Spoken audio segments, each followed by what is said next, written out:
bisa dikatakan melalui dua peristiwa ya. Yang pertama adalah hari Kamis tanggal 1 Agustus yang lalu kita menangkap yang pertama sabu sebanyak 50 gram. Ini punya tersangka atas nama Dedi dengan yang perempuan Devi. Nah, dari situ kemudian kita laksanakan penyelidikan pengembangan. Ternyata masih ada lagi milik kelompok ini. Kemudian kita temukan narkotika lainnya sabu 1 kg dengan ekstasinya 800 butir.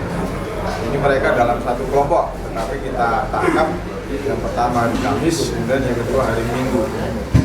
Untuk peran yang wanita Sama saja, sebetulnya ketiga-tiganya penyimpan barang, walaupun secara kepemilikan mengerucut pada satu bandar, tapi posisi ketiganya ini adalah sama, yang menguasai secara terpisah dari kepemilikan narkotika yang kita tangkap. Yang perempuan ini apa bang? Ibu rumah tangga atau apa nih bang? Yang perempuan? Yang perempuan, ya ibu rumah tangga. ada kaitannya bang dengan Joinan Aceh bang? Sementara kita dalami, tetapi prediksi sementara berbeda. Ya, kalau kita lihat kemasannya tidak sama dengan yang 13 kilo kemarin.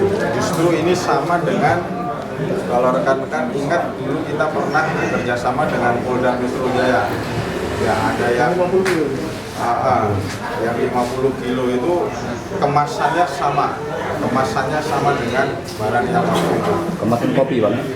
Teh Cina. Rencananya ini barang ini mau diedarkan di mana? Di kota, diedarkan di dalam kota Palembang.